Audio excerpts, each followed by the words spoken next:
Buenas tardes.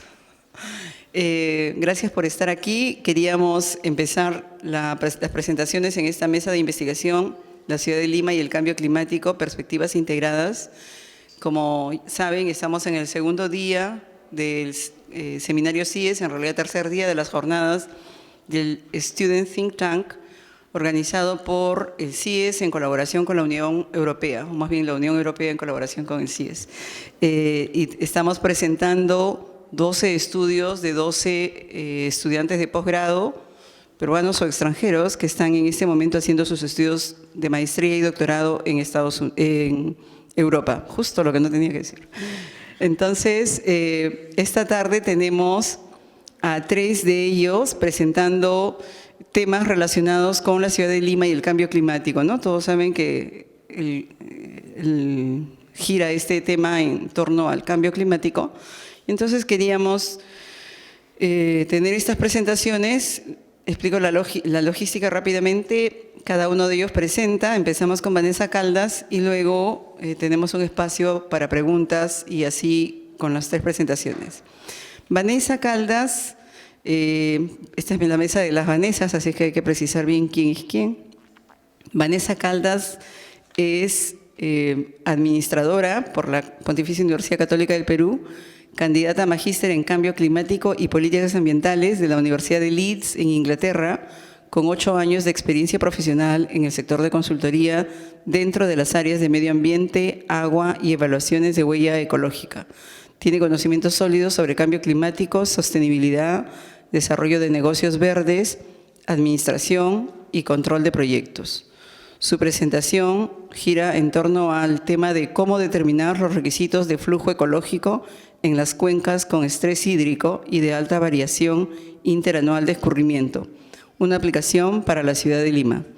Vanessa, tienes 15 minutos. Un poco para hacer la continuación de mi presentación, la presentación que acaba de hacer Janina, mi motivación para hacer esta tesis enfocada en la gestión integral de los recursos hídricos fue que yo quería integrar cómo afectaría el cambio climático a la actual gestión que nosotros tenemos. Básicamente porque antes de estudiar estaba trabajando en el tema de huellas hídricas, acá en Lima metropolitana. Entonces, parte de uno de los stakeholders involucrados, la GIZ, la cooperación alemana, me sugirió este tema, ¿no?, de caudales ecológicos mínimos. En realidad hay una corrección que tendrían que hacer en la presentación que les han repartido. Entonces, dicho esto, en primer lugar tendríamos que saber cuál es la definición de caudales ecológicos, ¿no? En la declaración de Brisbane se determinó que la definición exacta de caudales ecológicos o ambientales son los flujos de agua en el momento de la aplicación y la calidad del agua precisos para mantener los ecosistemas de agua dulce y de los estuarios, así como los medios de subsistencia y bienestar de las personas quienes dependen de tales ecosistemas. Esto más o menos para saber cuál es la relevancia de determinar o de tener una metodología adecuada para determinar, bueno, los caudales ecológicos mínimos, ¿no? Ay, ¿qué he hecho?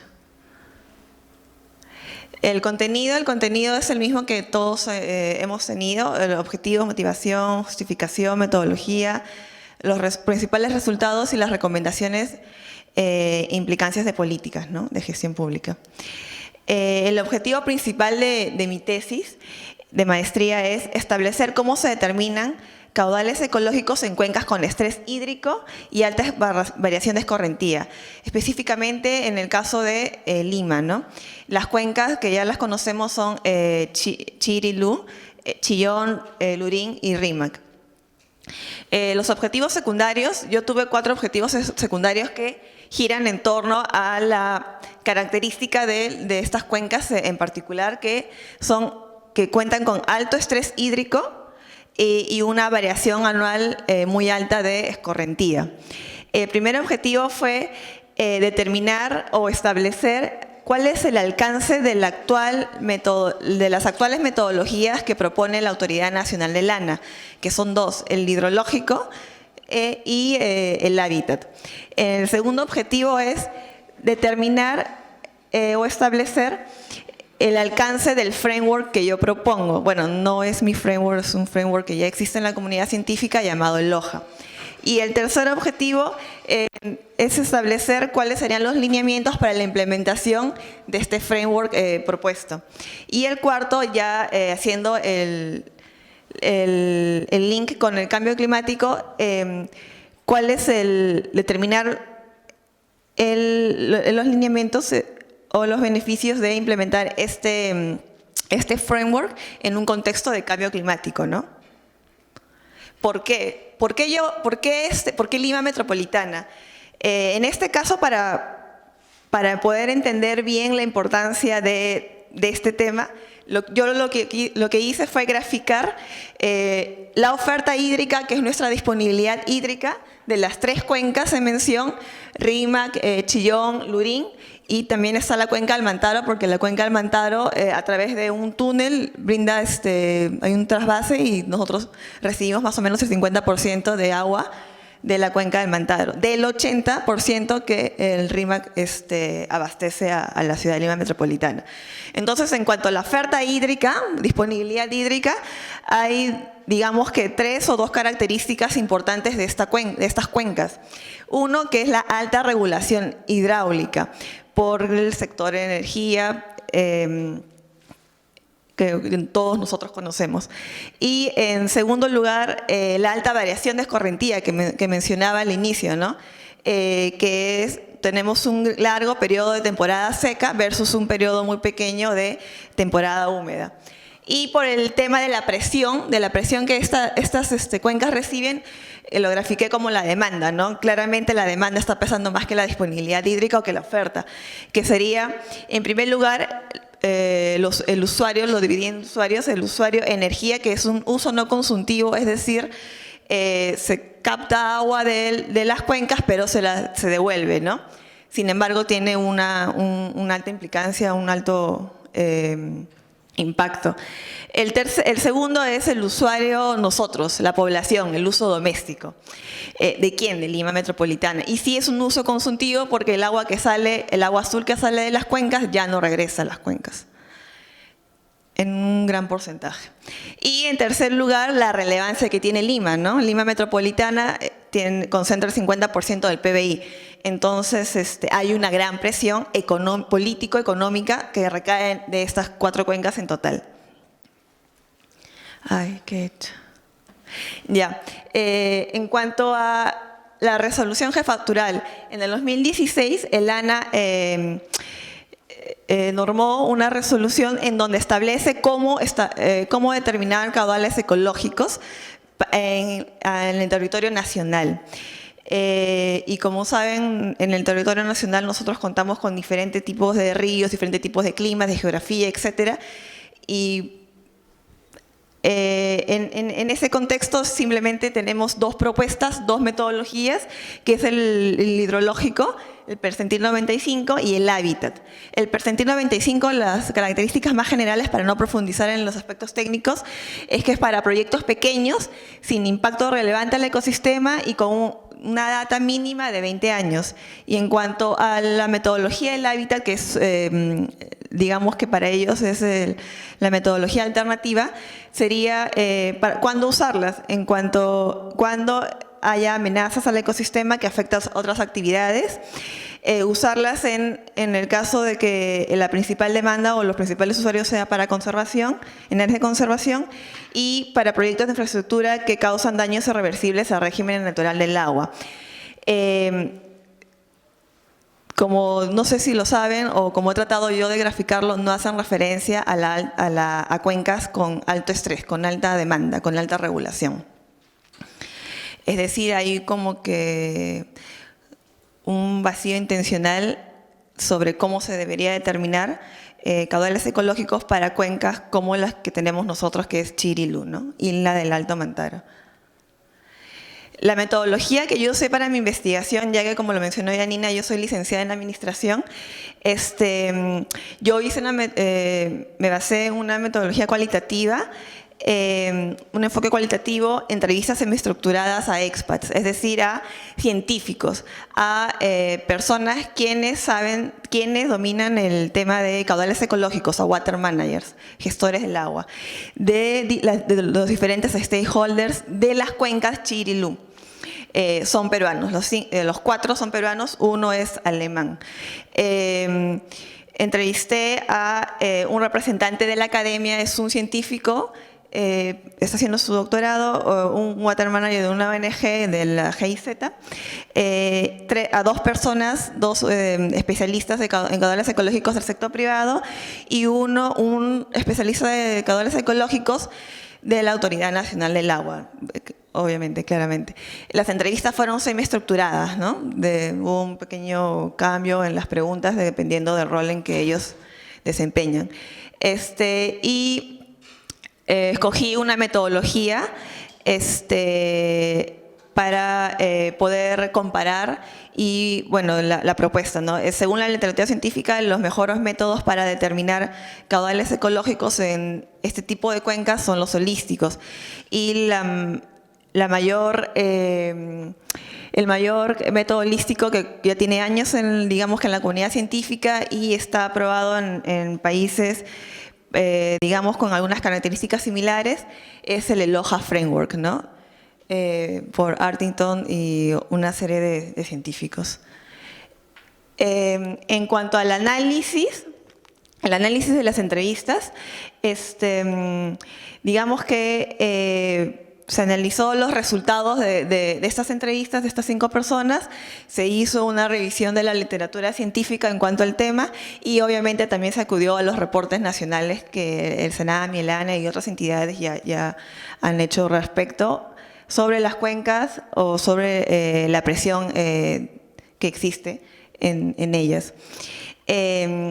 Lo que a mí me causó, por eso es que lo puse, me causó sorpresa, es que si bien es cierto, más o menos hubo 12, 15 preguntas dirigidas de acuerdo a los objetivos que planteé. Hubo, yo lo llamé temas transversales, que fueron repetitivos para cada pregunta o para los objetivos, ¿no? Que son los temas que vemos acá y de hecho son los temas que muchas de las personas deben de conocer, ¿no? Como ya lo mencioné, la sobreexplotación, las licencias otorgadas anteriormente, antes de la norma, al sector energía, el sistema altamente regulado, el consenso de todos los usuarios, el liderazgo de la ANA, el entendimiento del concepto de caudales ecológicos, eso fue algo que enfatizaron mucho los participantes, ¿no? También el equipo multidisciplinario que debería de haberlo enfatizaron ellos, no lo digo yo, ni lo dice la literatura científica, lo dicen los especialistas. Tener al río como otro usuario, una perspectiva multifuncional, no solamente pensar que el río me va a dar agua para un uso productivo, ¿no? Luego vamos a ver por qué no.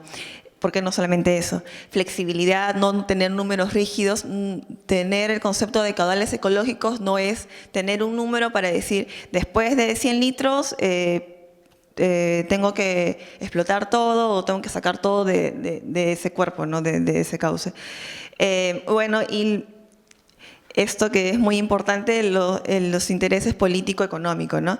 Y sobre todo tener un objetivo claro de caudales ecológicos en la parte baja de los ríos, ¿no? Los principales resultados yo los he dividido de manera general ahora, preliminar, a las conclusiones, lo he hecho por objetivos. Ya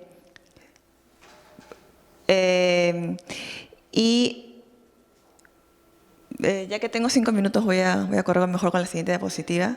Sí, paré las principales conclusiones. En líneas generales,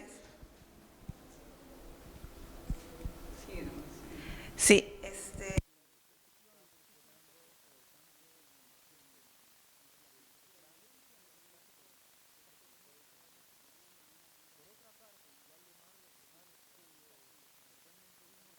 no aborda completamente el desafío de la gestión integrada de los recursos hídricos para las cuencas de Lima metropolitana, las 4 cuencas. Y la razón principal es que estos dos métodos son simples, no consideran las complejas características de las cuencas, que es un sistema altamente regulado con una variación alta de escorrentía, y además no solamente que ese fue el resultado, sino también los entrevistados me dijeron, ¿y qué se puede hacer, no? ¿Por qué? Porque surge la reflexión de entender por qué la ANA no solicita la reducción del uso del agua del sector energético. ¿Por qué? Porque el principal beneficiario de este uso energético, ¿quiénes somos? El 32.6% de la población peruana. Es decir, el uso, al fin y al cabo, de la población, ¿no? En segundo lugar, el framework propuesto podría abordar de mejor manera el desafío de la gestión integrada de los recursos hídricos para las cuencas de Lima metropolitana, pero con una diferente perspectiva para su implementación y con un objetivo claro de caudales ecológicos para la parte baja de los ríos. Es decir, si vamos a incorporar el concepto de caudales ecológicos para estas cuencas, estas 4 cuencas en mención, se tiene que sí o sí involucrar con la parte baja de los ríos, y ahí va el tema de la recuperación del río Rímac, del río Chillón, del río Lurín, y además de, bueno, ya sí, de tener el plan de recuperación. Y en tercer lugar, ya sea que la ANA implemente o no el framework, existe una urgencia por construir conocimientos y capacidades entre los stakeholders, técnicos y los gerentes de agua. De esta manera, la ANA podría liderar con conocimientos sólidos el desafío de la gestión hídrica de los recursos hídricos, que fue uno de los resultados de la investigación. ¿Cuáles son las recomendaciones de implicancia de política? Bueno, me salté la parte del framework, pero el framework se divide en 2 fases, la fase científica y la fase social. La fase científica básicamente se resume en determinar caudales ecológicos de acuerdo a la alteración hidrológica que se va haciendo, teniendo en cuenta cómo se va comportando la ecología, ¿no? Entonces, ¿cuál sería la afectación del impacto que se tiene en la ecología? Y luego ya viene el tema de los modelamientos. Y en la fase social, digamos que la característica principal es el consenso, ¿no? Porque a lo largo de las cuencas, a lo largo de los segmentos de los ríos, hay diferentes tipos de usuarios. Entonces, nosotros quienes estamos en la parte baja, no necesariamente tenemos que ser los más importantes o quienes se van a beneficiar más de la disponibilidad hídrica de las cuencas, ¿no? Hay otros usuarios que están en la parte media, en la parte alta, que son, por ejemplo, también los campesinos, ¿no? La pequeña agricultura, que también debería de estar involucrada en el consenso. Entonces, eso es para resumir el slide que me pasé. Entonces, ¿cuáles serían las implicancias de política? Yo lo relacioné exactamente con 2 cosas. La primera, iniciar la implementación del Loja Framework con lo que ya tenemos, porque eso fue también uno de los resultados de la investigación, que ya podemos construir la línea base porque tenemos información suficiente de los caudales ecológicos de las 4 cuencas, porque como es altamente regulada, es también estudiada. Y las alteraciones de los caudales por cada segmento de río. Y además podemos implementar los 2 primeros pasos de la fase social dentro de lo que es del Consejo Regional de Cuencas, Chirilu. Y otra política, otra implicancia de gestión pública sería reducir, una vez más, porque esto lo vengo escuchando en todas las mesas, reducir la brecha de conocimientos de los ecosistemas involucrados para el modelamiento de la paz, el modelamiento que está en el paso 4 de la primera fase científica, ¿no? Bueno, eso sería todo. Sí, muchas gracias.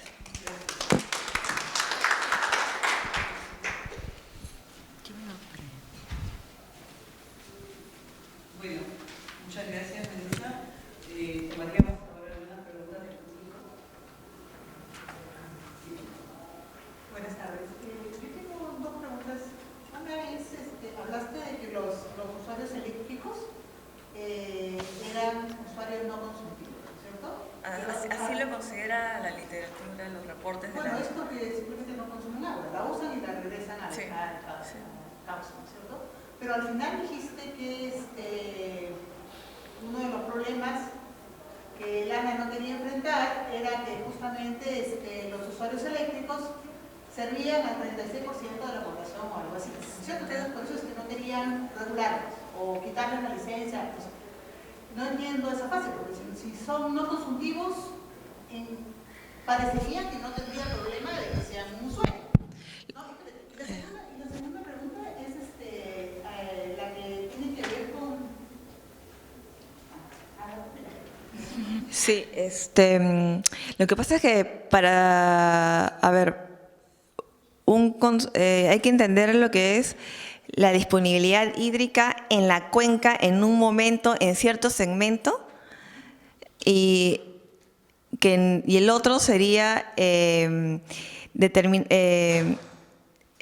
impacto que esto tiene en los caudales ecológicos, en la escorrentía, en los diferentes segmentos del río, ¿no?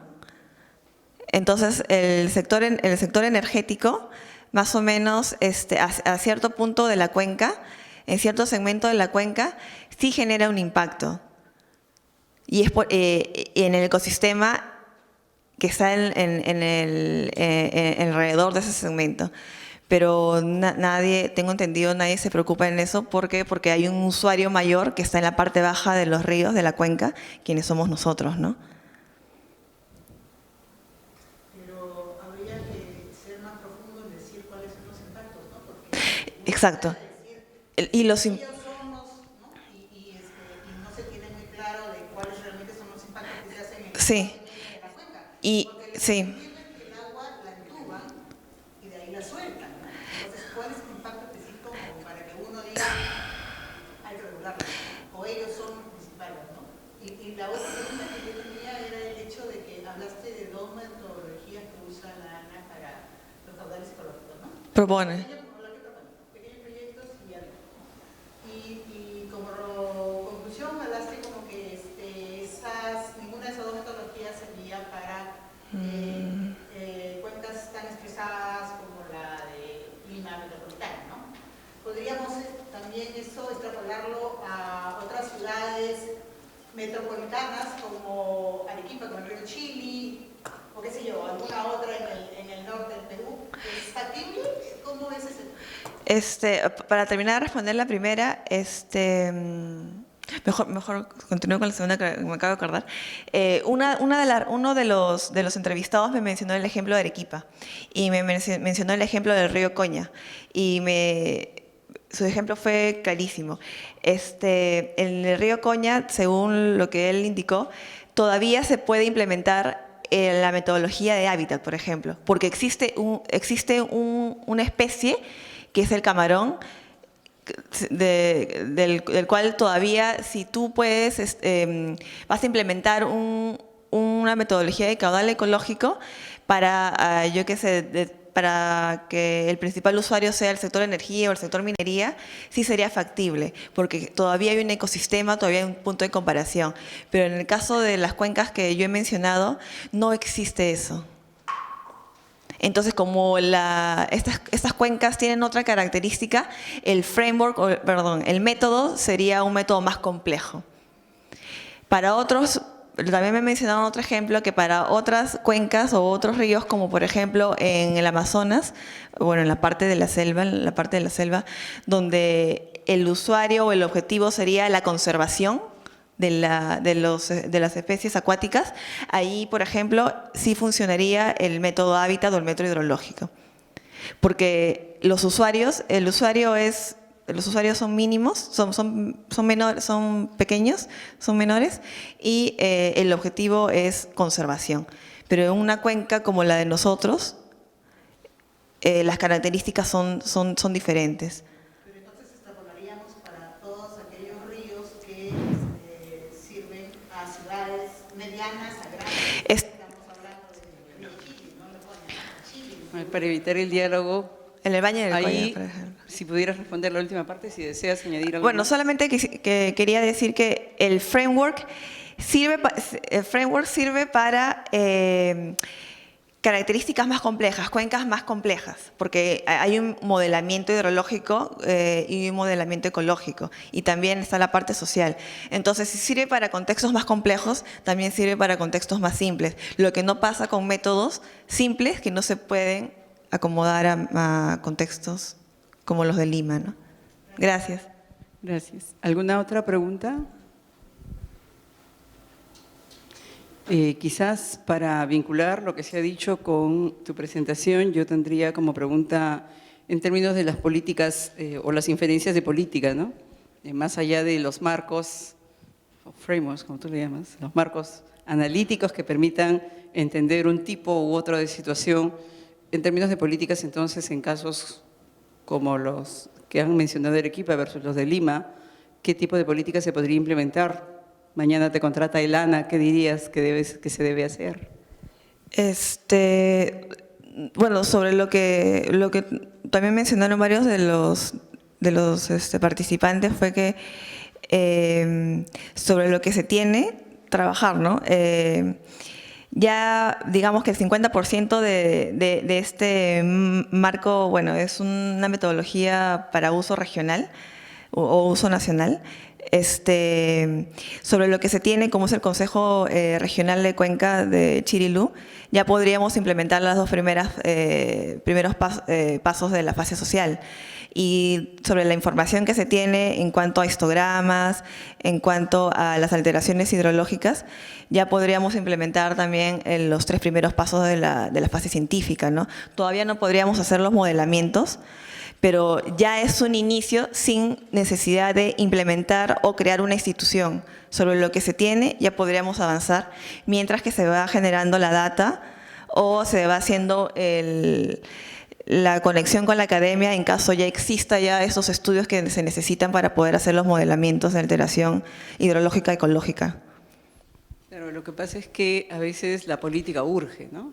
Y la política, más allá de la implementación de las metodologías, quisiera medidas. Si tuviera que hacerse alguna medida, cuando uno mira lo que pasa con el río Rímac, por ejemplo, o cuando mira lo que pasa con otros ríos que se han mencionado en las principales ciudades, básicamente estoy pensando en Chiclayo, Trujillo, Arequipa, más allá de implementar la metodología, fortaleceríamos las instituciones como ANA, daríamos algunos instrumentos de política público-privada, o todavía hay mucho por trabajar. No sé si tienes alguna idea, no estoy obligada a contestar esa parte.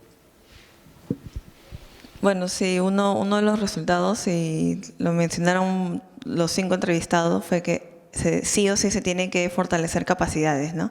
Para que la ANA pueda ser el ente quien lidere y monitoree y supervise todo eso, no solamente reciba los estudios de caudales ecológicos, sino ser el promotor, ¿no?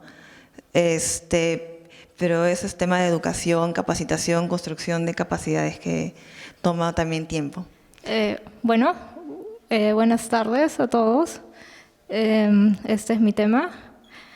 Y este fue parte de mi estudio de pregrado cuando estuve en la Universidad Agraria La Molina. Yo llevé un curso de climatología urbana y me interesó el tema, y por eso decidí estudiar las islas de calor superficiales en Lima. Y había otro estudio de islas de calor que usaba la temperatura del aire. Yo hice la segunda parte de ese estudio, pero lo hice con temperatura de superficie, ¿no? En el suelo. Bueno, este es el contenido, es igual para todas las presentaciones. Y la motivación es que la población mundial está aumentando, somos 7 billones actualmente y creciendo. Y todo este crecimiento se da en las ciudades, principalmente, ¿no? En el año 1900, por ejemplo, el 20% de las personas vivía en la zona urbana, y ahora está cambiando, todo el mundo quiere vivir en las ciudades. Entonces las áreas verdes son reemplazadas por materiales urbanos, y esto hace que en las ciudades se almacene el calor, y esto se conoce como una isla de calor. Uy. Entonces, bueno, ¿qué es una isla de calor? Es básicamente, por ejemplo, si ven en este gráfico, en el centro de la ciudad, la temperatura es más o menos 91 grados Fahrenheit. Y si vamos a la zona no urbana, la parte rural, la temperatura es 85 grados Fahrenheit. Entonces, esta diferencia de temperatura entre la parte urbana y rural se conoce como isla de calor, ¿no? Entonces, básicamente las ciudades son más calientes. ¿Y cuáles son las consecuencias de las islas de calor? Son básicamente que hay un aumento del consumo de energía, porque, por ejemplo, hay más uso de equipos de aire acondicionado, y esto lleva al aumento de consumo de energía. Hay un mayor consumo de agua. Hay, por ejemplo, problemas en la salud, porque, por ejemplo, hay enfermedades, hay presencia de insectos, de vectores, entre otros. Y hay emisiones de gases de efecto invernadero, también, por ejemplo, por el uso de equipos de aire acondicionado. Entonces, bueno, la motivación fue que esta fue la segunda parte de un estudio de islas de calor para temperatura del aire, y no había ningún estudio en Lima de islas de calor con temperatura de superficie. Mis objetivos fueron, primero, determinar dónde se ubican las islas de calor, ¿no? Cuáles son las zonas de mayor temperatura en Lima metropolitana, si hay alguna relación entre lo que es la temperatura de superficie y temperatura del aire. Para esto se data de estaciones meteorológicas, y si hay alguna relación entre temperatura de superficie y vegetación. Usualmente la vegetación es un buen indicador, ¿no?, de islas de calor. Bueno, este estudio lo hice en Lima. Lima es una ciudad bastante grande, somos 9 millones de personas, y es una ciudad que ha crecido de forma muy rápida y de forma muy desorganizada. Entonces me pareció interesante estudiarlo en Lima. Y bueno, yo estoy estudiando, para este estudio tenía que definir qué era la ciudad. Entonces, si ven, este mapa de acá fue el que utilicé para definir la zona urbana, y al final lo que yo estudio es cómo es la temperatura acá, en la zona urbana. Y también usé este mapa de uso de suelos, que está acá, y me interesaron los suelos de uso residencial, comercial e industrial, porque yo esperaría que las temperaturas sean mayores acá, ¿no?, en los suelos de usos comerciales e industriales. Bueno, ese estudio fue con satélites, entonces tuve que seleccionar entre 2 satélites. Uno era el Landsat y el otro era el NOAA. Y bueno, en base a la información que tenía acceso, trabajé con el satélite de Landsat 5, que es este de acá. Bueno, básicamente el satélite tiene una banda termal, que es la banda 6, y pasa por la Tierra cada 15 días, y la hora a la que pasa en Lima es a las 10 de la mañana. Entonces mi estudio corresponde a esa hora, a la mañana. Y tuve que seleccionar mis días de estudio, que fueron 6 días. Seleccioné días que tenían pocas nubes. Esto porque las nubes, bueno, me generan un error si los utilizo. Y fueron para meses cálidos, ¿no?, meses de mayor temperatura. Entonces, al final seleccioné 6 días de estudio, que son los que están acá. Y bueno, esto lo voy a explicar de forma quizás un poco rápida. Tuve que convertir la data del satélite a temperatura de superficie. Para esto usé la banda térmica del satélite, la convertí a temperatura de brillo.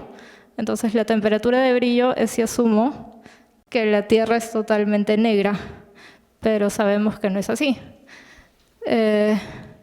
Entonces por eso tuve que hacer una corrección, que se llama una corrección de emisividad, donde usé un índice de vegetación. Entonces, en base a la vegetación, básicamente clasifiqué la tierra de acuerdo a 3 usos, ¿no? Todo lo que era vegetación le daba un valor de emisividad, que es este de acá.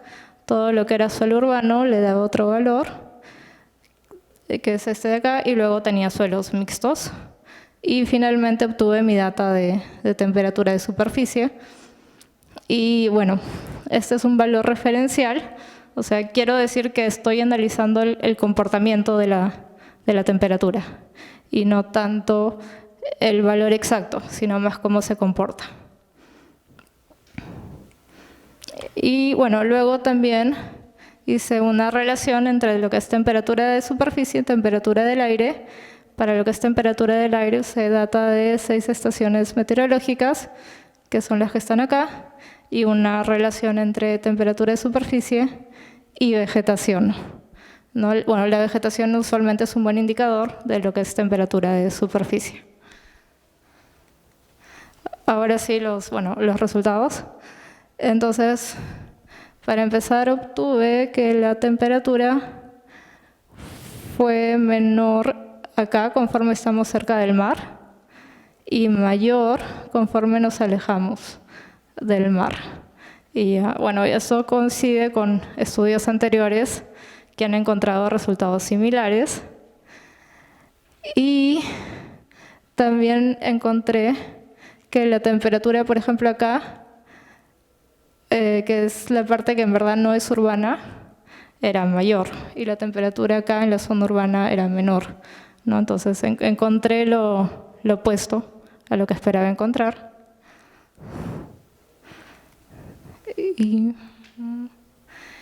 Y bueno, ya donde encontré las islas de calor urbanas, encontré una en este distrito, que es el distrito de San Juan del Lurigancho. Entonces, este es uno de los distritos más poblados en Lima. Y bueno, las altas temperaturas se puede deber a que no hay mucha vegetación en este lugar, a que también hay bastante población viviendo en este lugar, a que hay cerros por ahí cerca. Eso también puede influir en que hayan elevadas temperaturas. Luego también en el distrito de Ate y Lurigancho, en este caso Ate es el tercer distrito más poblado, entonces también los encontré ahí. Y también se puede deber a la población y a la presencia de cerros que hay por ahí cerca. Acá, en los distritos de San Juan de Miraflores, Villa El Salvador y Villa María del Triunfo. Entonces, Villa El Salvador es el 5º distrito más poblado, que creo que hay en Lima. Y finalmente acá, ¿no? En Rímac, Agustino, en estos 4 distritos. Luego encontré islas de calor en zonas industriales y comerciales. Entonces, en teoría, se esperaría que las islas de calor se encuentren ahí, en estos lugares. Una de ellas fue la zona industrial cerca del aeropuerto, creo que todos la conocemos. Luego acá en el área industrial de El Callao, Carmen de la Legua, Reynoso, Lima y Breña. Acá en el centro comercial de Lima, en esta parte. En el área industrial de La Victoria, en el área industrial en Los Olivos e Independencia, acá en el área industrial de San Luis, Ate, El Agustino y Santa Anita, y finalmente en el área industrial de Surquillo. Y luego encontré lo que se llaman microislas de calor, ¿no? Una microisla puede ser por ejemplo, un estacionamiento donde hay mucho asfalto y se absorbe todo el calor. Entonces, una fue en el aeropuerto y esta fue la zona de mucho asfalto que me da la microisla de calor. El otra fue en Santiago de Surco y esta es la zona de asfalto también que me da esa isla de calor. Y finalmente en San Juan de Miraflores, cerca del parque Sunayhualnapacac, acá, ¿no? Esta fue la zona de mucho asfalto que me da las islas de calor. Bueno, también hice una relación entre la temperatura del aire y temperatura de superficie Bueno, esta relación fue baja, menor a 0,35, pero estuvo basado en poca información, entonces no es muy relevante, no se puede decir mucho sobre este análisis. Y una relación entre la temperatura y la vegetación.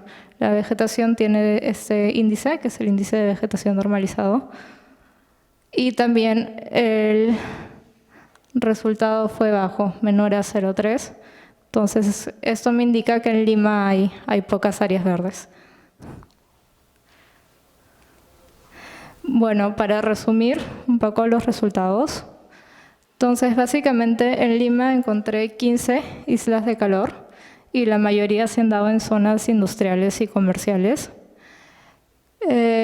Las zonas donde hay mayor temperatura se han dado en los distritos de Ate y Lurigancho, Villa María del Triunfo y San Juan de Lurigancho. Y estas son las zonas más pobladas que se tienen en Lima, Perú. Se encontraron islas de calor en zonas de mucho asfalto, que han sido en Santiago de Surco, San Juan de Miraflores y el aeropuerto.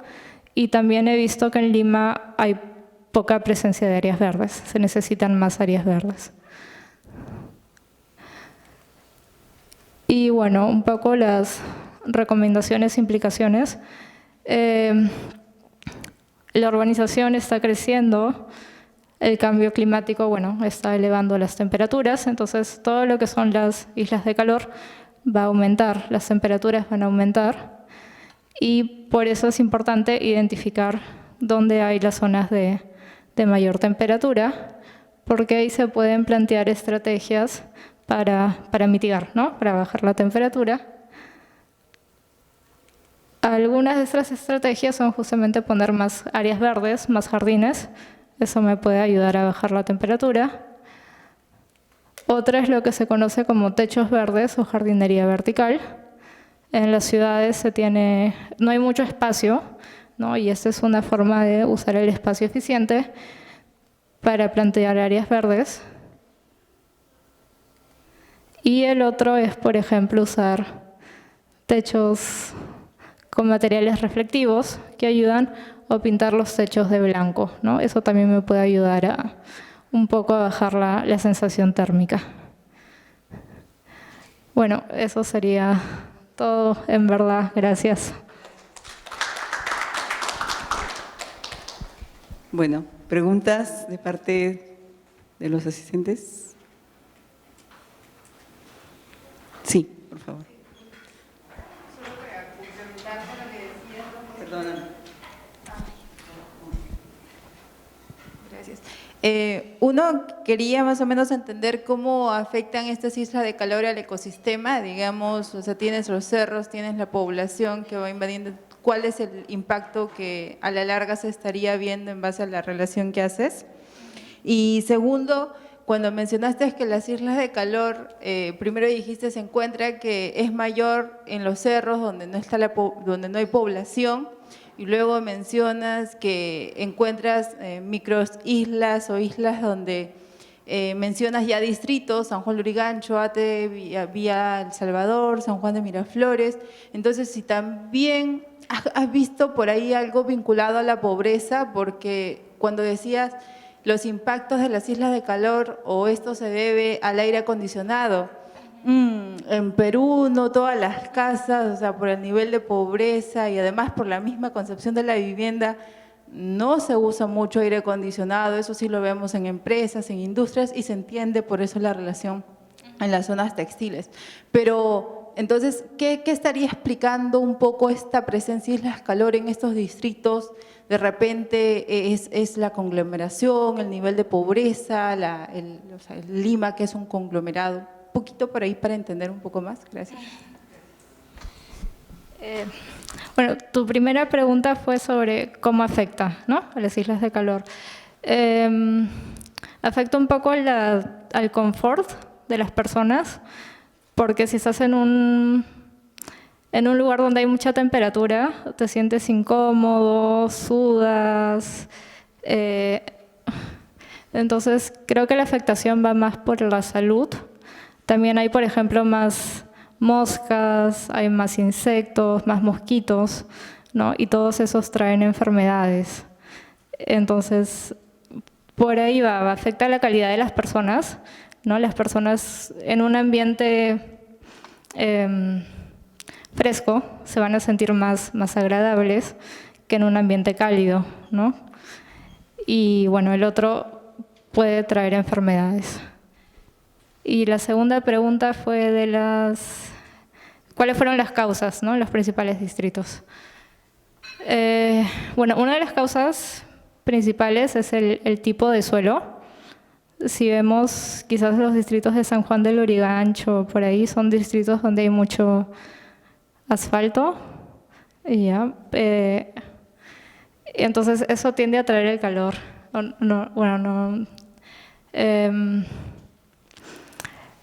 O sea, es el hecho de tener muchos materiales urbanos una de las causas principales que afecta las islas de calor. Por el tema de pobreza, no sé si podría decir que hay una relación al respecto. Y bueno, el tema de lo que son áreas verdes. Si estás en un distrito donde hay pocas áreas verdes, no hay parques, eso también puede afectar. Entonces, sí, por ejemplo, una política podría ser plantear más parques en esos lugares. Ok, gracias. Yo creo que habría que profundizar un poco más en el tema de cuáles son las causas. Tú identificas unas islas de calor, pero no identificas realmente cuáles son las causas, porque muchas de las zonas, San Juan del Lurigancho, Ate, son zonas con muchos cerros, entonces de repente simplemente el flujo del viento no te permite y hace que sea una bolsa y sea una cosa específica para esa zona, por las causas físicas, geográficas, ¿no? Y lo otro, igual con el tema de las áreas verdes, o sea, uno puede generalizar, decir, sí, pues donde no hay áreas verdes, ¿no? O Lima no tiene suficientes áreas verdes, pero en Lima es muy, muy diverso, o sea, tú tienes San Isidro, Miraflores, donde sí tienes las suficientes áreas verdes, y tienes otras zonas, no sé, pues en el cono norte, donde no tienes medio metro cuadrado por habitante. Entonces, las diferencias entre 8 metros que puedes conseguir en San Isidro a medio, puedes ver la diferencia, pero eso habría que profundizarlo para realmente decir si son causas de o no son causas de, ¿no? Si no, no estamos diciendo mucho, sino simplemente diciendo, mira, acá hay una bolsa de isla de calor, acá hay otra, ¿no? Surco tiene muchas áreas verdes, entonces, ¿por qué encontraste en Surco qué fue que te hizo ubicar una microzona en Surco? Rarísimo, porque sí tiene áreas verdes, ¿no?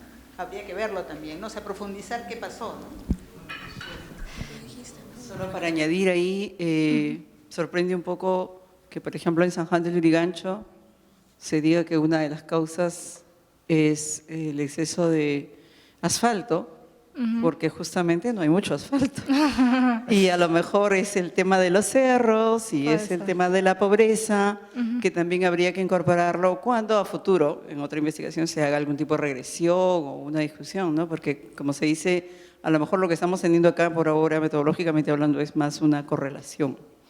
Pero buscar las causas, seguro le toma la tesis, ¿no? Pero es parte del desafío en la investigación, preguntarse para poder luego tener inferencias de política más efectivas. Pero, en fin, la presentación es tuya, entonces, por favor, tu respuesta o comentario, si quieres comentar. Bueno, sí, es cierto de alguna forma lo que han mencionado. Creo que hay que profundizar un poco más en el tema de las causas, pero claro, esa sería como que la siguiente parte quizás de esta investigación, analizar cuáles fueron las causas que generan las islas de calor. ¿Alguna otra pregunta? ¿Tú le quieres hacer una pregunta, Diego? No, quisiera complementar algo que dijo la señora. Ah, ok. ¿Sí puedo? Trabaja en equipo, además. Aló, buenas. Hablas un poco de áreas verdes y, por ejemplo, Miraflores, San Isidro tienen bastantes áreas verdes en Lima y es cierto, pueden llegar hasta tener hasta 14 metros cuadrados por persona de áreas verdes, pero hay distritos en Lima que, como tú has dicho, tienen no. Y en un promedio en general, Lima, han habido diversos estudios, pero el último que he leído tiene menos de 2 metros cuadrados de áreas verdes por persona.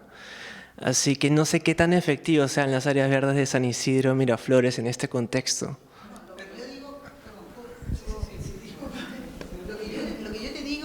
uno puede generalizar. O sea, tú dices 2 metros cuadrados y Lima no es una cosa homogénea. ¿Te das cuenta? Entonces tú puedes decir, o sea, si yo encuentro en San Juan del Lurigancho una isla o en Surco una isla, ¿por qué ahí tengo esa isla? Entonces, una de las variables es ver la cantidad de áreas verdes que hay, la cantidad de asfalto que hay, la cantidad de gente que hay, si geográficamente hay cosas que están incidiendo en que suba el calor o no, y si hay industria o no hay industria o qué sé yo. Pero, porque yo no puedo sacar unas conclusiones y unas recomendaciones, ¿no?, sin haber explicado las causas. O sea, ¿cómo hago? Yo no podría hacer eso, ¿te das cuenta? Yo simplemente entonces como conclusión diría, estas son las islas, pero nada más, pero yo no puedo decir nada más ahí, si no me explican las causas, ¿no? ¿Alguna otra pregunta? ¿Algún comentario final, Vanessa Sobero? Si desean. Por si acaso hay juguito, hay sanguchitos para ir suavizando la tarde, cafecito. Y si no... Bueno, el único comentario, mi principal pregunta en verdad fue por ahora identificar, ¿ya? Esa fue la principal pregunta. Claro. Y sobre las causas, sí, es cierto, hay que analizar más. Yo he visto otros estudios, no acá, en otras partes, donde analizan las causas y en verdad es bastante complejo, pero eso ya sería quizás otra investigación más adelante, ¿no? No ahora. Bueno, gracias. Buenas con todos, muchas gracias por venir. En general, si voy a hablar a mi presentación, se complementa mucho con la presentación de las dos Vanessas. Yo soy Diego Alonso Portugal, peruano, que como lo he dicho estudio en la Universidad Técnica de Múnich y también soy consultor ambiental internacional en la FAO en Roma. Mi presentación va a ir de identificación, resultados, acciones futuras para soluciones basadas en la naturaleza en la ciudad de Lima. Antes de empezar, le quisiera decir mi motivación de hacer esta presentación. Primero, trabajando en la FAO, nos dedicamos mucho a trabajar con gobiernos locales y personas que toman decisiones políticas públicas en las ciudades. Eso es uno. Y lo otro es que está este tema de soluciones basadas en la naturaleza, que es una terminología nueva. En el 2015 la Unión Internacional de la Conservación de la Naturaleza le puso la definición y ahorita hay bastante documentación a nivel de ciudades de Europa y el siguiente paso de la Unión Europea es exportar esta terminología al hemisferio sur, a América Latina, África y Asia. Bueno, entonces, teniendo estas dos variables, lo que yo quería hacer es armar un documento que pueda servirle a los tomadores de decisiones de políticas públicas en Lima, de recomendaciones que la ciudad debería tomar. Y ese, bueno, es un poco mi motivación. El contenido de mi presentación va a ser igual que la de mis compañeras, objetivos, introducción al tema, por qué es importante, metodología, voy a hablar mucho de los resultados, las recomendaciones y al final un mensaje final, ojalá me dé el tiempo. Me gustaría que se vayan de esta presentación con 3 mensajes. 1.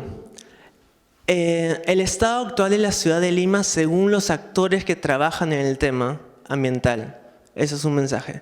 El segundo es los obstáculos y las consideraciones que la ciudad de Lima debería tomar según los actores que trabajan en el ámbito ambiental en la ciudad de Lima. Y el tercero son las recomendaciones y acciones futuras que la ciudad debería tomar. Pero, ¿por qué es importante hablar de esto? Bueno, estos 2 días ya hemos visto que poco a poco temas como calentamiento global, desastres naturales, están siendo más frecuentes. Diferentes diarios ya están hablando más de este tema, como pueden ver. Y para complementar esto, hemos crecido, bueno, por lo menos yo he crecido con la idea de que la ciudad está desconectada de la naturaleza.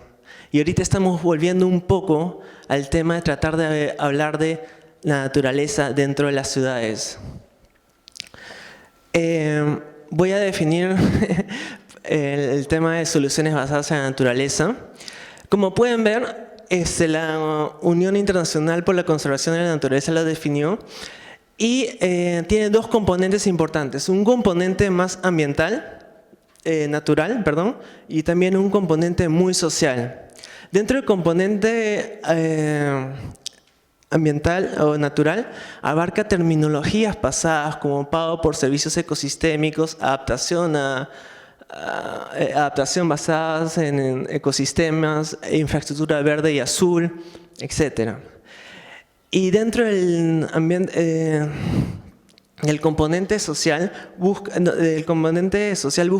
afrontar desafíos de la sociedad, que a su vez van a beneficiar al ser humano en su calidad de vida y bienestar humano. Por lo tanto, se puede decir es un tema holístico que trata de abarcar mucho y también toma en cuenta terminologías pasadas. Me olvidé decir que es importante hablar de esto porque la Unión Europea también está financiando proyectos en diferentes ciudades que usen este término. La metodología del trabajo que hice es con la ayuda de la FAO y la Universidad de Múnich, pude establecer contactos con personas claves en la ciudad de Lima. Solo 12 me respondieron y con esas 12 programé una entrevista que era de 1 hora, pero al final terminó durando un poco más. Y fui con un cuestionario de 39 preguntas. Para fines de esta presentación solo les voy a presentar 8 preguntas. Me olvidé decir que también mi tesis abarca la ciudad de Bogotá, pero obviamente no estamos centrados en la ciudad de Lima. Y bueno, planifiqué un viaje entre Lima entre esas fechas. Las limitantes importantes a considerar son que me faltó tiempo para programar más entrevistas con actores claves y noté que había poca voluntad de los actores claves a cooperar con esta investigación, cosa que en Bogotá fueron más abiertos en ese sentido. Las organizaciones encuestadas las divido en 3 grupos del gobierno, de la universidad y ONGs y organizaciones internacionales. Como pueden ver, otra gran limitante es que solo tengo una universidad, que es la Católica. Dentro del gobierno está el Ministerio del Ambiente, 4 municipalidades distritales, la Municipalidad de Lima, la Católica y ONGs, Ficus, Aquafondo, Urbe, Centro Press, son ONGs, la GIZ, Cooperación Alemana y la FAO de las Naciones Unidas. Voy a dividir los resultados en 2 partes. Primero, el estado actual de la ciudad de Lima y luego las consideraciones y obstáculos que los encuestados han mencionado. Una pregunta muy global con la que empecé es ¿cuáles son los problemas ambientales más grandes en la ciudad de Lima? Al ojo pueden ver que hay 2, bueno, disculpen, no se ve tan al ojo, pero hay 2 respuestas muy mencionadas que fue contaminación del aire y residuos sólidos. Ambas respuestas fueron iguales para la ciudad de Bogotá. Luego, a un punto para saber, les pregunté qué tan importante es para la Municipalidad de Lima el desafío del calentamiento global. ¿Puede ver de ahí? Sí. Ok. Para el desafío del calentamiento global, para la actual Municipalidad de Lima. Y la mayoría de personas, un 75%, dijo que es baja. Tengo que recalcar que la mayoría de personas también mencionó que la anterior administración, la de Susana Villarán, en términos ambientales, tenía un enfoque más participativo, más fuerte que la actual gestión. Luego, cuando hablamos de soluciones ambientales, como han mencionado mis compañeras, hay 2 componentes muy fuertes a considerar. Áreas verdes, bosques urbanos y las cuencas, los recursos hídricos. Hice la pregunta qué tan importante es para la actual administración de la ciudad ambos. Y en ambos también fue el resultado bajo, con un 66,7%. Entonces podemos inferir que para la actual administración el tema ambiental no es algo muy importante. Por último, ¿quiénes son los encargados de las soluciones basadas en la naturaleza en la ciudad de Lima? Y la verdad es que es nadie, porque no tenemos nadie encargado de soluciones basadas en la naturaleza con ese nombre. Y es justo, no está mal. Pero cuando les hago la pregunta, ¿quién está encargado de las soluciones basadas en la naturaleza? No, ¿quién está encargado en la ciudad de Lima con proyectos, acciones que involucren las soluciones basadas en la naturaleza? Es diferente. Y la respuesta más común es muchas. Todo el mundo dice, uy, muchas, con 66,7%. Y cuando les pregunto si había cooperación entre estas muchas, el 100% me dijo que hay poca. Poca era el parámetro más bajo. No podían decirme más. Y esto nos puede dar un indicador de que hay muchas organizaciones trabajando acá que no están cooperando con sí. Ahora vamos a pasar un poco a la segunda parte, que son los obstáculos y consideraciones. La palabra más apropiada en vez de constricciones es obstáculos, disculpen. Entonces, les pregunté si hay beneficios, según los actores, en implementar esto. Y la mayoría, todos dijeron que sí hay beneficios. Con el beneficio más grande es que las soluciones basadas en la naturaleza buscan conectar a todos los actores. Y eso es algo que el profesor de la Universidad de Vigo está hablando, que cuando hablamos de problemas ambientales es importante trabajar con todos, de todos los sectores. También hablaron de temas de promover justicia ambiental, asegurar los servicios ecosistémicos y, como mencioné, también busca el bienestar humano, que no lo tenemos que dejar de lado. La segunda pregunta es, ¿cuáles son, según ellos, los obstáculos que impiden a instituciones de gobierno, alcaldías, implementar soluciones basadas en la naturaleza? Y la respuesta más común fue, como ya hemos mencionado, que hay muchas organizaciones trabajando acá y que cada uno se está tirando la pelota entre uno y el otro, no asumiendo la responsabilidad. El otro obstáculo son los intereses privados y, obviamente, como lo podemos ver en el panorama actual, la corrupción de las entidades del Estado y que la gente simplemente no confía en ellas y no quiere trabajar con ellas. Luego les pregunté qué acciones consideraría esencial para promover las soluciones basadas en la naturaleza en la ciudad. A diferencia de las respuestas pasadas, tocaron dos respuestas muy interesantes. Buscan estrategias de comunicación más efectivas y presentar y difundir los beneficios de las soluciones basadas en la naturaleza. Como ambiental, investigadores que estamos acá, hay cosas sobre esto, sobre las soluciones basadas en la naturaleza, que pueden ser obvias, pero para el público en general no lo es. Quiero hacer referencia, por ejemplo, en la ciudad de Bogotá, la Secretaría Distrital del Ambiente preguntó a la ciudadanía, a 600 personas, ¿cuáles son los problemas ambientales más grandes de Bogotá? Casi 90% dijo contaminación del aire. Siguiente pregunta es, ¿cuáles son los beneficios del árbol? Y casi el 90% también dijo uso paisajístico. A lo que no pueden, hay que asumir que una persona, un ciudadano común no puede asumir que el árbol también purifica el aire. Y ahí es una crítica a nosotros como ambientales, nosotros que estamos encargados de difundir estos temas, de tener un mensaje más pragmático que pueda llegar a las personas y que la gente vea beneficios en por qué es importante trabajar esto. ¿Por qué es importante trabajar esto? Y la última pregunta que les quiero presentar es, ¿qué acciones considerarían esencial para asegurar la sustentabilidad de los proyectos al momento de cambio de alcaldías? Hemos visto que una alcaldía, las personas decían que una alcaldía tenía un enfoque ambiental fuerte, la otra no. Bueno, ¿cómo mejoramos eso?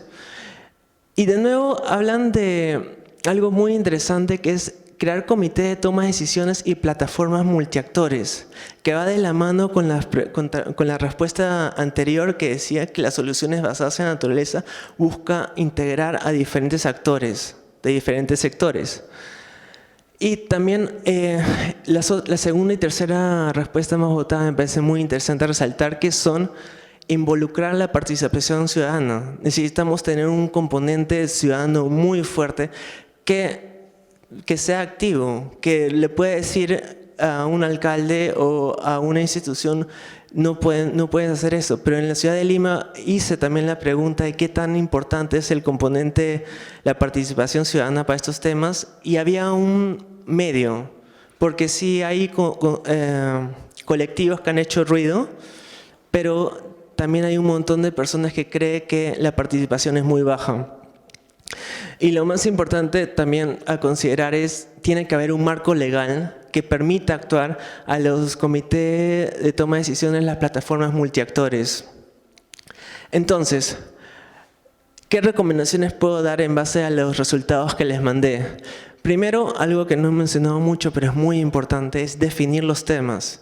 Porque la ONU, las agencias internacionales manejan un término que el MINAM no. Y acá crea confusión. O sea, hay que primero definir con qué término vamos a trabajar. Lo segundo es contar con un marco legal fuerte, tanto a nivel municipal que se puede, como a nivel del gobierno central. Y por último, reforzar e innovar una política ambiental más pragmática. Esto quiero decir, en Lima hay bastantes iniciativas aisladas. Hay bastantes colectivos, ONGs trabajando protección de lomas por aquí, por allá, pero al final los proyectos no son sinérgicos y no involucran a las autoridades locales a trabajar de eso. Y esto es algo que tenemos que trabajar como ciudad y que las plataformas multiactores funcionan para eso. Para acabar. No todo está mal, o sea, en la ciudad, o sea, hemos visto que no tiene un enfoque ambiental muy fuerte, pero hay cosas interesantes pasando en la ciudad de Lima. Como lo mencionó Vanessa, el Consejo Regional de la Cuenca Lido-Chirilo, que es el Chillón, Lurín, Rímac y Lurín, que es una forma de una plataforma multiactor que busca involucrar gente del sector del gobierno, con el ANA, de ONGs y también de las universidades. Tengo entendido que la Católica está metida dentro del consejo. Y luego también está el proyecto Nadali, que es de la FAO, que busca la seguridad alimentaria. También lo interesante de este proyecto es que la Municipalidad de Lima, la actual Municipalidad de Lima, asumió el liderazgo de este grupo y cuenta con el apoyo del sector público. APEGA, los cocineros, están con un componente muy fuerte ahí. Y por último, el grupo de trabajo de infraestructura natural urbana, que tuve la suerte de venir hace 2 meses en agosto y comenzar a implementar en la ciudad de Lima, que también la Municipalidad de Lima ha asumido el liderazgo de este proyecto. Y estas 3 cosas son importantes, que el próximo alcalde de Lima que va a venir las asuma, las ratifica y seguir trabajando en estas acciones en los 4 años que vienen. Como un mensaje más personal y que importante considerar, cuando se invierte en un árbol, se invierte en una cuenca, no se invierte, cuando se usa el gasto público en un árbol, en una cuenca, no son gastos públicos, es una inversión a largo plazo. No he tenido la suerte de presentarles acá, pero hay un proyecto de la ciudad de Londres que ahorran más de 1 millón de libras esterlinas al año solo por árboles dentro de la ciudad. Y lo último es todas estas iniciativas que hay dentro de la ciudad pueden tener una sinergia increíble, pero tiene que haber la voluntad política. Y eso se lo dije a las personas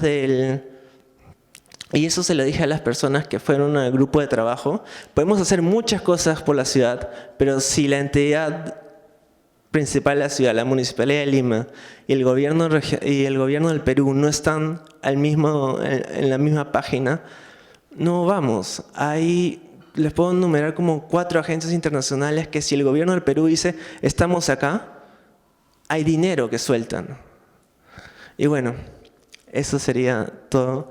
Gracias. Y esta es justo la foto de los actores del grupo de trabajo que hice hace 2 meses, que cuenta con agencias de la ONU, UNDP, PNUD, la GIZ, habían personas de la Universidad Católica y muchas personas de ONGs. Esperamos que estas iniciativas sigan y bueno, muchas gracias. Gracias Diego. ¿Preguntas, por favor? Sí.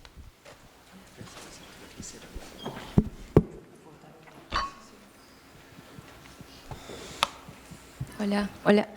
Gracias, Diego, por tu exposición. Realmente te felicito por tu trabajo de tener un mensaje pragmático, como tú dices, y de haber creado de alguna forma este nexo entre la experiencia que llevas recolectando desde afuera y las visiones que necesita Lima para convertirse en esa mega ciudad sostenible, por la cual yo también desearía abogar.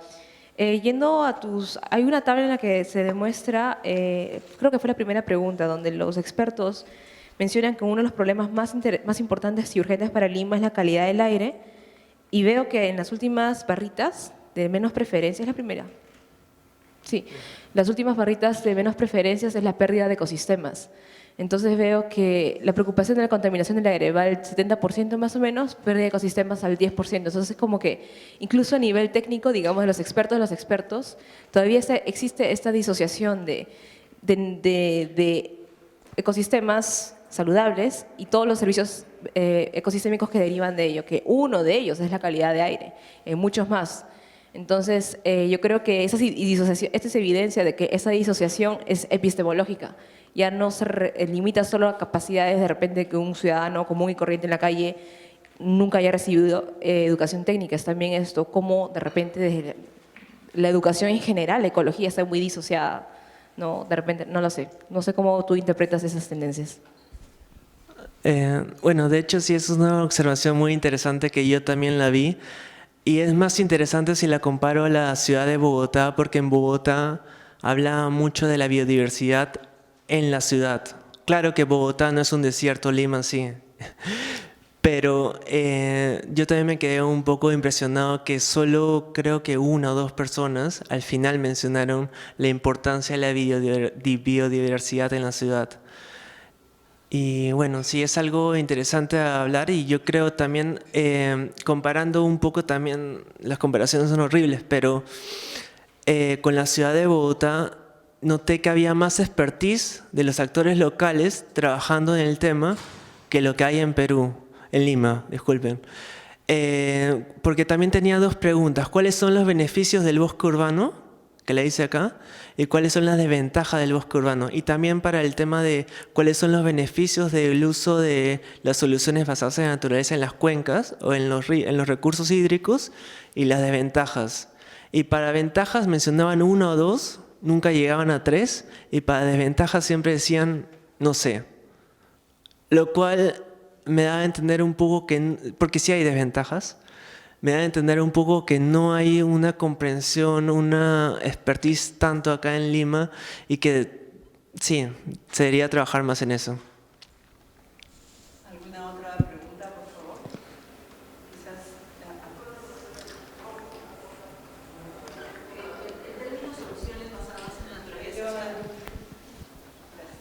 Hola, gracias por la oportunidad.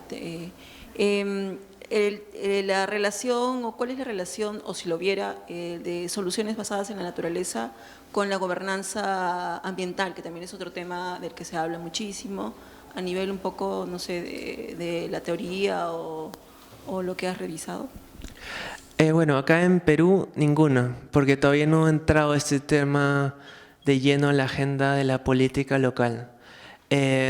También tenía una pregunta, si habían escuchado este término antes, y como un 80% había respondido que no. Y como lo dije anterior, no los culpo, porque al final este término es el 2015, han habido términos anteriores como el EVA, el MINAM sí tiene un enfoque, un programa de EVA, y al final lo que ocasionan estos términos, y esta es una queja también a las instituciones, a la Unión Europea, a las instituciones que promueven estos temas, es que terminan confundiendo a los actores locales y no tienen un, ¿cómo se dice? Approach, como un enfoque de los países desarrollados. Porque cuando se involucró el tema de soluciones basadas en la naturaleza, lo hicieron los europeos, sin tomar en cuenta las cualidades o las dificultades o las características de regiones como África, Latinoamérica y Asia. Y cuando se tengan que involucrar estos temas en la agenda nacional, creo que va a haber una confusión.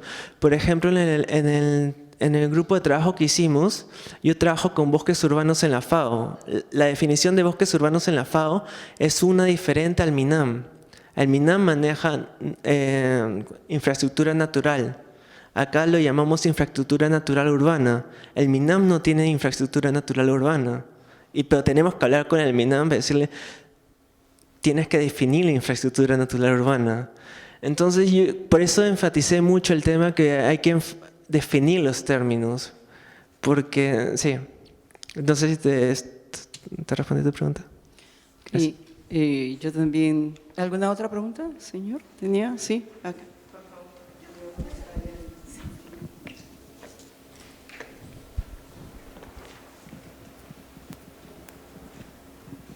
Primero, disculparme, estaba en la otra sala, pero sí me motiva esta llamada de atención a las definiciones, porque siempre la he tenido en cuenta, especialmente cuando se introdujo esto de los mercados del carbono para el tema de cambio climático, que las comunidades indígenas hablan. Cuando escuchan a las autoridades dicen, están hablando un lenguaje de locos, ¿no? Y una forma de superar esto, porque lo que no tenemos es tiempo, es tratar de, en todas estas cuestiones donde el hombre tiene que involucrarse con la naturaleza, tratar de hablar en un lenguaje ecológico. Un lenguaje ecológico resulta que también es un lenguaje energético. Y como la energía es casi cualquier cosa, eso hace que las cosas, los procesos, mantengan su nombre propio. O sea, el poner esa infraestructura o el decir otras cosas adicionales a decir hay que restaurar la naturaleza en la ciudad, haría diálogos más fluidos, ¿no? Yo querría ir en la misma línea, añadir un comentario también de los términos, porque creo que coincido totalmente con el comentario anterior, creo que es necesario homogeneizar la terminología, pero sin embargo, perdón, yo soy enemiga de decir pero sin embargo, porque es lo mismo. Sin embargo, creo que este cuadro es bien desafiante y creo que más allá de los términos, recogiendo la penúltima intervención, la realidad es la que nos tendría que decir, por lo menos así lo entiendo yo desde economía, es la realidad la que nos dicta qué modelos, es la realidad la que nos dicta qué marcos. Ok, con este modelo modelo europeo, pero creo que la preocupación por el medio ambiente va más allá, incluso desde atrás del planteamiento de esta aproximación. ¿Y cómo podemos entonces capturar estos problemas, más aún en el caso de Lima, si estamos viendo más allá de la reparación, del reparo que yo pueda tener con la representatividad de la respuesta, porque es un grupo el que se ha entrevistado, no es una muestra de todas las autoridades, digamos, ¿no? Pero supongamos que hay un problema de desconocimiento o de insuficiente comprensión, eso que acaba de mencionar ella de la relación entre las diferentes causas que no la ven las propias autoridades, que son las que diseñan las políticas. Más allá de entender la metodología, eso nos ayudará a resolver el problema y ahí traigo a colación tu última lámina. ¿Cómo conversa eso con tu última frase? Finalmente toda decisión es política, ¿no? Ese cambio que tú ves en la perspectiva de un gobierno municipal y otro, ¿cómo eso va a superarse una vez que homogenicemos el nivel de conocimiento de quienes toman las decisiones políticas? Porque yo creo que en los ministerios, en las instituciones públicas, puede que sea en promedio bajo el nivel, pero siempre habrá gente más entendida, pero ¿tendrá el poder político para hacerlo? ¿O esto, cuál será más importante en el caso de Lima? Yo creo que en respuesta a lo que dices, diría que hay otros intereses de por medio. Para complementar disculpe señor, hay un paper, cuando fui a la ciudad de Bogotá, en Bogotá habían dos personas que todo el mundo las conocía sobre el tema de bosque urbano. Tú hablas de bosques urbanos en Bogotá, todos lo conocen. Aquí no tenemos ningún representante, ninguna figura así, o ninguno que me haya mencionado de alguien como en la magnitud de Bogotá. Y una de Y una de estas Y una de estas personas hizo un paper que en cierta forma se burlaba de todos estos términos y empezaba con infraestructura infraestructura verde, bosques urbanos, adaptación basadas en ecosistemas y nature-based, soluciones basadas en la naturaleza. Al final, la conclusión de su documento era que, saludamos toda iniciativa para proteger el medio ambiente, pero al final, ¿qué estamos haciendo? O sea, ya habían términos pasados y incluso con el EVA tienen problemas ahorita. Y ahorita hemos adoptado otro término y al final, claro, probablemente en el caso del MINAM ponga una unidad que diga soluciones basadas en la naturaleza y luego 2 años después sale otro y así, pero al final del día no vamos a llegar a nada. Y bueno, era más que todo una crítica para complementar lo que dijiste. Sobre lo que usted mencionó, yo creo que sinceramente hay otros intereses de por medio que hay que...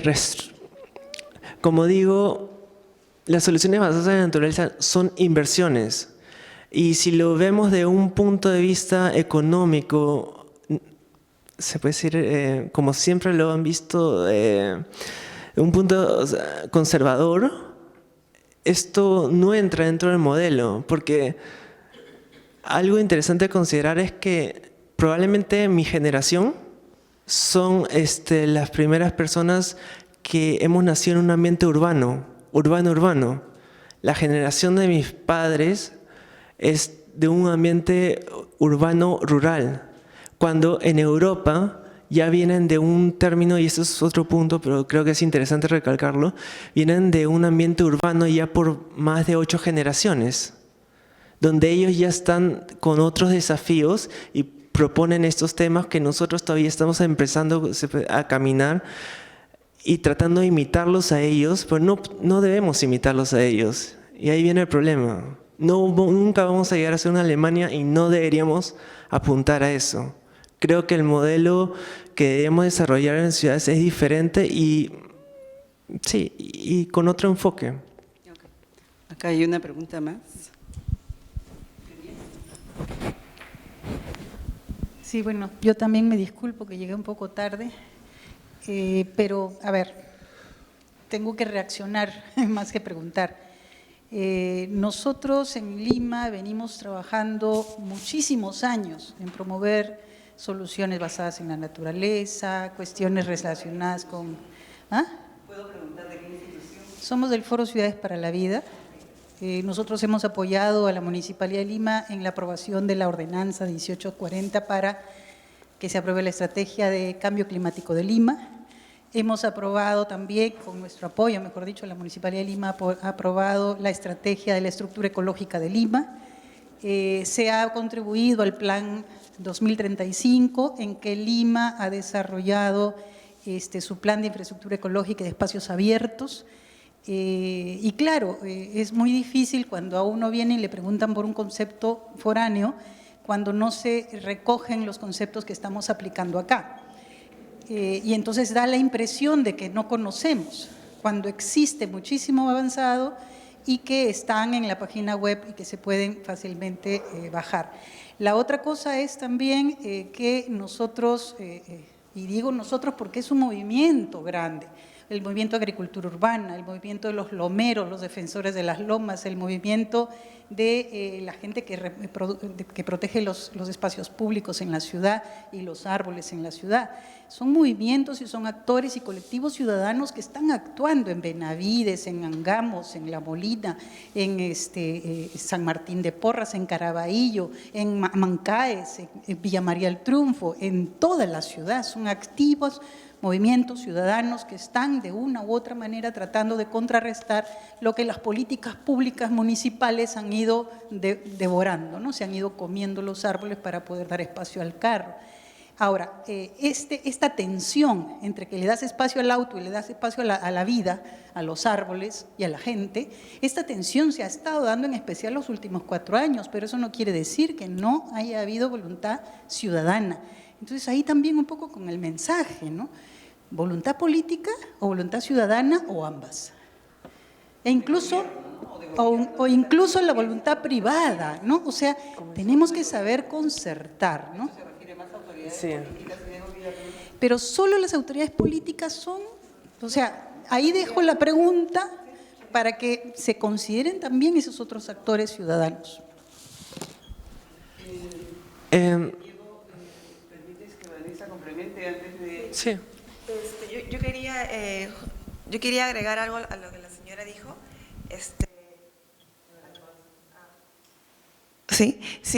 Uno también de los resultados de mi tesis fue que no es voluntad solamente política, sino justamente lo que menciona la señora, ciudadana. Si existen normas, existen leyes, existen propuestas, pero si la ciudad no ve o no se adueña del problema, no se va a hacer nada, al menos con el tema de caudales ecológicos, ¿no? Si la gente no ve la necesidad de limpiar el río, ¿con qué objetivo? ¿Por qué voy a limpiar el río Rímac? No sirve de nada que el ANA cambie de propuesta o de método, ¿no? Sí, es muy importante lo que dijo la señora, me lo dijeron también los científicos. Gracias. Mientras me pasas el micro, solo para remarcar que lo político abarca la ciudadanía también, ¿no? Quizás son las autoridades a las que se refiere la limitación de lo que tú has encontrado, ¿no? Sí. Pero mejor contesta tú. Yo estoy de acuerdo con la señora, lo que has dicho de la voluntad ciudadana. Lo he marcado en uno de los resultados que es muy importante tener una participación ciudadana muy activa y que sepa el tema y que quiera defender de esto. De hecho, para llegar a tener una conexión entre el medio ambiente y el ser humano tiene que querer cuidar eso. No puedes pretender que alguien cuide algo que no sabe qué es. Y para remarcar un tema también a nivel más personal, yo antes de ir a Europa tenía una ONG, creé una ONG con unos compañeros y trabajamos en proyectos en asentamientos humanos. Y lo que nos dimos cuenta es cómo se logra la sustentabilidad de tu proyecto. Puedes tener toda la voluntad de la ciudadanía, pero al final creo que un componente importante es involucrar a las autoridades políticas, en este caso que era la Municipalidad de San Juan de Miraflores, que ellos no les importa, o sea, no tenían un enfoque ambiental muy fuerte, que nos hubiera gustado que asumieran el proyecto y lo replicaran en otros lugares, en otros asentamientos humanos. Y por eso dije que este mensaje es también a nivel más personal. Me parece que es algo importante que las autoridades asuman los proyectos, asuman el liderazgo y estén acompañados de una participación ciudadana muy fuerte. Gracias. Bueno, muchas gracias.